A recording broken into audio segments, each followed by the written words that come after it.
अध्यात्म और सनातन धर्म का सबसे बड़ा मेला महाकुंभ मेला प्रयागराज में होने जा रहा है। इस समय हमारे साथ मौजूद है अखाड़ा परिषद के अध्यक्ष महंत रविंद्रपुरी महाराज जी। उनसे पूछते हैं कि इस बार क्या तैयारी की गई है, किस तरह से भव्य अच्छा मेला इस बार होने जा रहा है। बहुत बहुत आशीर्वाद, साधुवाद।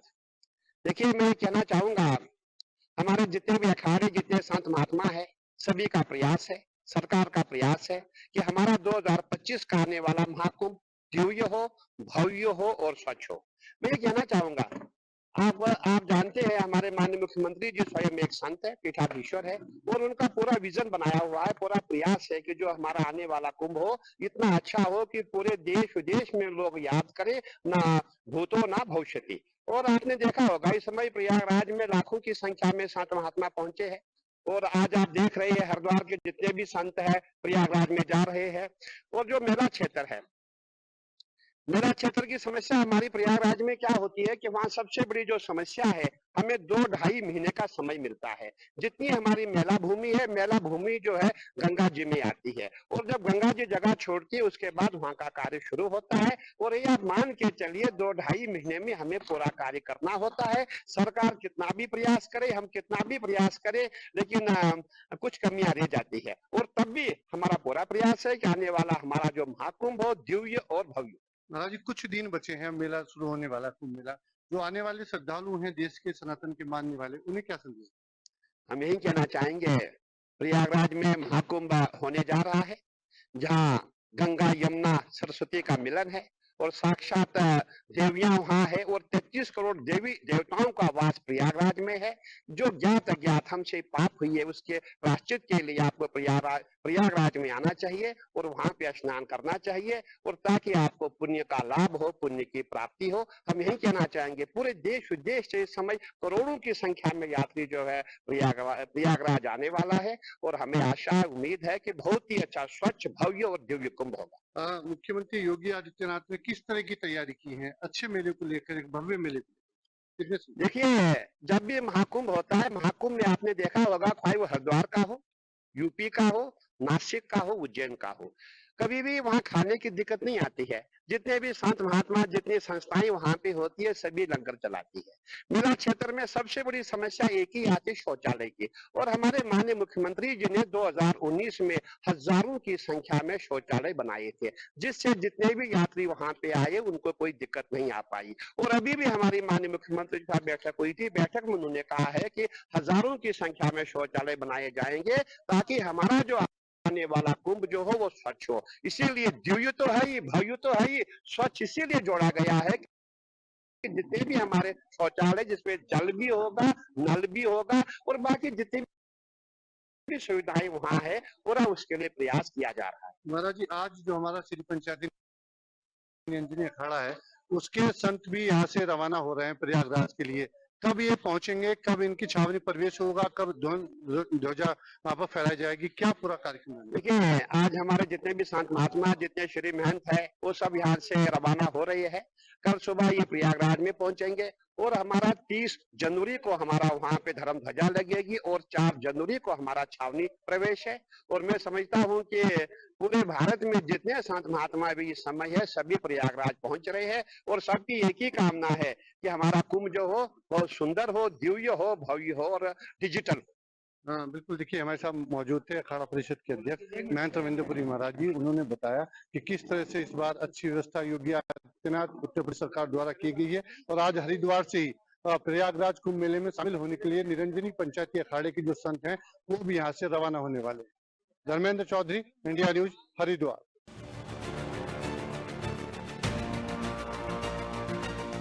गुरु तेग बहादुर की तपस्थली के बाद हम निर्मल अखाड़े पहुंचे हैं, और जानते हैं कि आखिर निर्मल अखाड़े का विस्तार कैसे हुआ, कैसे 5 संत वाराणसी से निकलकर अलग अलग प्रदेशों में गए और वहां पर उन्होंने वेदों का ज्ञान दिया। कैसे निर्मल अखाड़े के विस्तार के साथ साथ आज भी सनातन धर्म की रीतियों को निर्मल अखाड़ा जगह जगह फैला रहा, और किस तरीके से निर्मल अखाड़े का विस्तार अभी भी महाकुंभ में समागम होने के लिए लगातार करते रह रहे हैं। जिस तरीके से निर्मल अखाड़े के जो संत हैं वो लगातार महाकुंभ में सनातन धर्म की रीतियों को आगे बढ़ाते हैं, तो चलते हैं और जानते हैं निर्मल अखाड़े के संतों के बारे में और जानते हैं कि आखिर किस तरीके से निर्मल अखाड़े का विस्तार हो रहा है। इस समय हम निर्मल अखाड़े में हैं और हमारे साथ निर्मल अखाड़े के सचिव देवेंद्र सिंह जी हैं। महाराज, माध्यम से सब प्रचार हो ही रहा है, तो सब लोग आते हैं और उनके लिए हम व्यवस्था करते हैं, यहाँ भी करते हैं और छावनी में भी तरीके से आगे बढ़ते हैं और क्या कुछ और कहानियां हैं निर्मल अखाड़े की? ऐसा देश रक्षा में तो हमारे गुरु ने बलिदान दिया है। गुरु तेग बहादुर जी ने देखो दिल्ली चांदनी चौक में शीश अपना कटा दिया।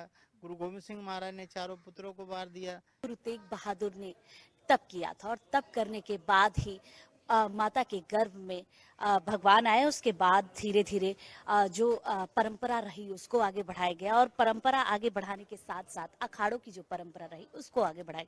हमारे साथ यहाँ के ਉਸੇ ਅਨੁਸਾਰ ਹੀ ਸਾਹਿਬ ਸ੍ਰੀ ਗੁਰੂ ਗ੍ਰੰਥ ਸਾਹਿਬ ਜੀ का ਇੱਥੇ ਪ੍ਰਥਮ ਪਾਠ ਕਰਵਾਇਆ। ਇੱਥੇ ਸ੍ਰੀ ਅਖੰਡ ਪਾਠ ਸਾਹਿਬ ਦੀ ਮਰਜ਼ਾਦਾ ਚੱਲਦੀ ਹੈ। ਇਸੇ ਸਥਾਨ ਤੇ ਹੀ ਗੁਰੂ ਤੇਗ ਬਹਾਦਰ ਮਹਾਰਾਜ ਨੇ ਅਖੰਡ ਪਾਠ ਕਰਵਾਉਣੇ ਸੇ ਪਹਿਲੇ ਮਾਤਾ ਨਾਨਕੀ ਜੀ ਉਹਨਾਂ ਦੇ ਮਾਤਾ ਜੀ ਨੇ ਕਿਹਾ ਸੀ ਬੇਟਾ ਤੁਹਾਡੇ ਘਰ ਇੱਕ ਯੋਧਾ ਪੁੱਤਰ ਪੈਦਾ ਹੋਵੇਗਾ ਜਿਹੜਾ ਨਵਾਂ ਧਰਮ ਨਵੀਂ ਸ੍ਰਿਸ਼ਟੀ ਚਲਾਏਗਾ।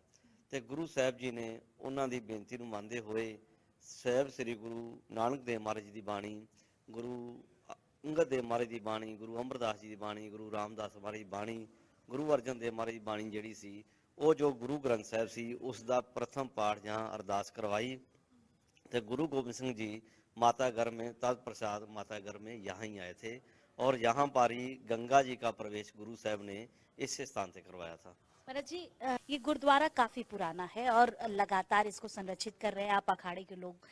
निर्मल अखाड़ा किस तरीके से इस गुरुद्वारे को संरक्षित करते हुए आगे बढ़ा रहा और क्या सनातन धर्म की रीतियों को निर्मल अखाड़ा किस तरीके से ले? जी मैनी राजा थी उनकी धर्म पत्नी माता विसंबरा देवी उन्होंने कहा मेरे घर भी ऐसा लाल होवे ते मैं भी उन्होंने अपनी गोद में खिलावा। तो गुरु गोविंद सिंह जानी जान उनकी गोद में जा कर के बैठ गए तो उनको कहने लगे भी माता क्या कह रही हो?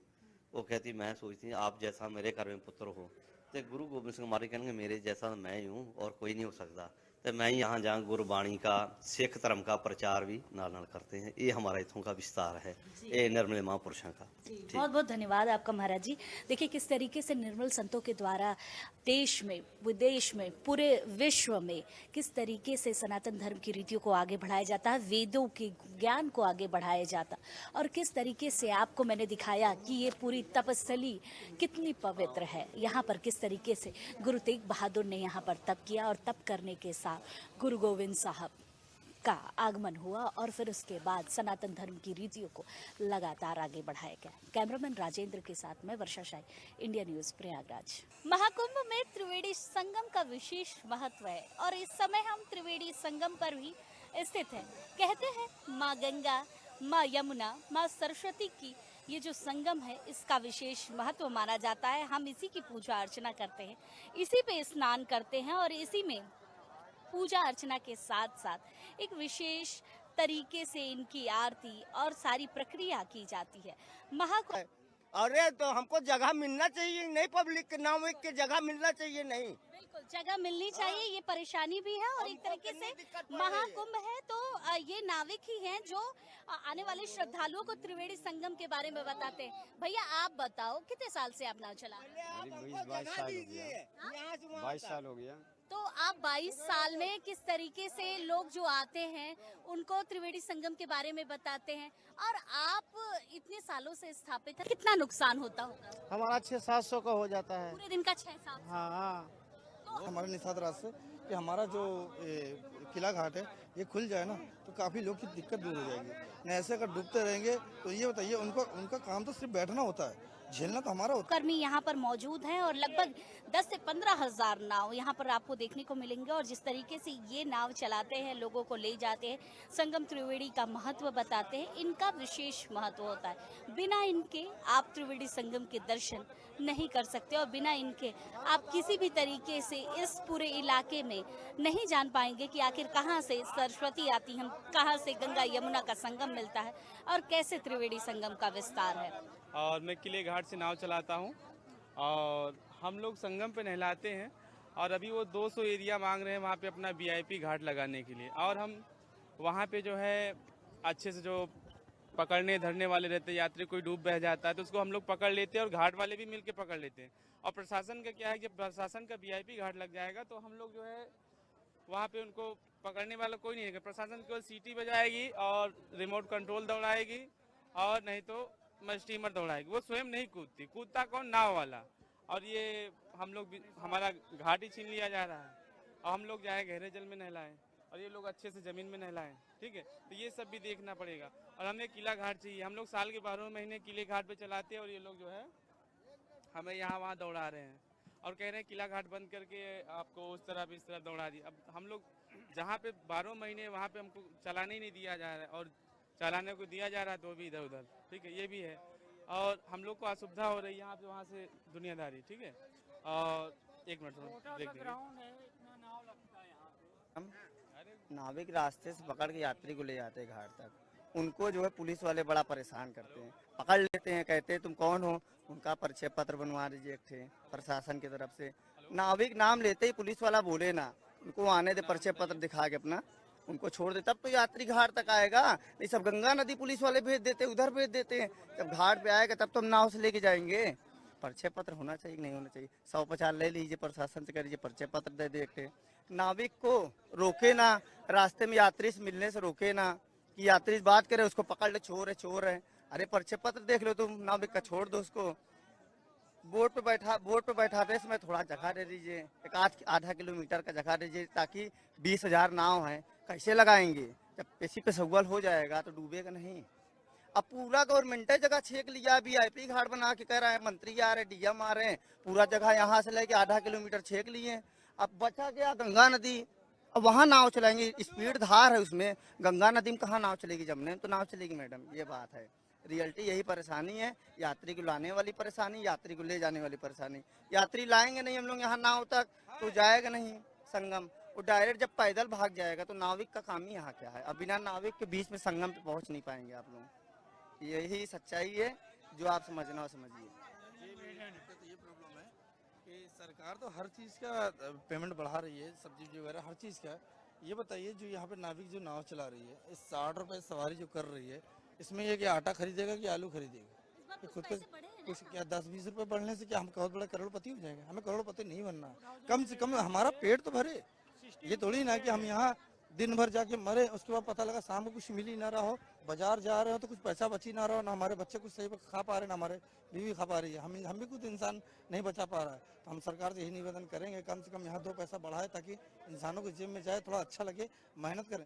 ये बताइए आग बुझाने वाले का पेमेंट कितना होगा? ट्रेन चलाने वाले का पेमेंट कितना होगा? मानते हैं सब खतरे से खेलते, जहाज उड़ाने वाले का पेमेंट कितना होगा? हम भी लोग खतरों से खेलते, किसी से कम नहीं है, खतरे पे जान दे के सभी को बचाते हैं। हमारा पेमेंट बढ़ाने के लिए कौन है?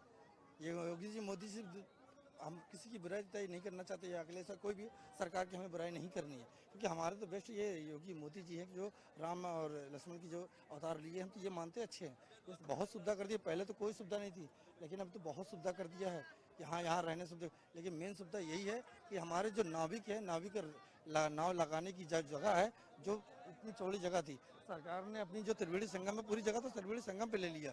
अब हम लोग लेके जाएंगे कहाँ नहाएंगे? पुलिस वाले खड़े रहते हैं, सीटी मार देते हैं। अब ये बताइए, पुलिस सीटी मारते बोलते यहाँ से मत उतरो, तुम वहाँ से मत जाओ, कोई डूबेगा तो अगर हम नहीं जाएंगे तो बचाएगा कौन? सरकार तो वो क्या बोलते हैं, एक मशीन आया है रिमोट द्वारा। अब ये बताइए अगला वो 3 घूट में तो वो चला जाएगा, लेकिन उसके स्टीमर रिमोट लेके उसको पास पहुँचाते कि उसको बचा लेगा। अब वो अंदर गया तो वो क्या मशीन अंदर घुस जाएगा? वो तो ऊपर के लिए मशीन बना हुआ ना, ऊपर तैरने के लिए बना हुआ, नीचे जाने के लिए थोड़ी ना बना हुआ। नीचे कौन जाएगा? ना भी जाएगा ना। बस आपसे यही निवेदन है, बाकी आप ऊपर वाले की मेहरबानी। नाव कर्मियों के पास पहुंचकर ये पता चला कि आखिर किस तरीके से कितनी दिक्कतें हो रही हैं, किस तरीके से ये लोग नाव चला रहे हैं और एक साथ इस घाट पर लगभग 15 से 20 हजार नाव है और नाव कर्मी है। किस तरीके से ये नाव कर्मी पहले से ही स्थापित है, यहाँ पर लोगों की जान भी बचाना होता है तो ये नाव कर्मी आगे आते हैं। त्रिवेणी संगम की गहराई इन्हें पता है, इन्हें पता है कि त्रिवेणी संगम कहाँ से कितनी स्तर में है और किस स्तर से हमें उनको बचाना है। तो जिस तरीके से पूरा मामला रहा, जिसमें यहाँ के नाव कर्मियों ने अपनी परेशानियां बताई कि आखिर किस तरीके से परेशान हो रहे हैं। महाकुंभ का समागम है, इनकी जगह थोड़ी सी कम पड़ रही है, इनको जगह का विस्तार चाहिए जिससे ये आने वाले श्रद्धालुओं को त्रिवेणी संगम का महत्व बता पाए और स्नान करवा पाए उस त्रिवेणी संगम में। कैमरामैन राजेंद्र के साथ मैं वर्षा शाही, इंडिया न्यूज प्रयागराज।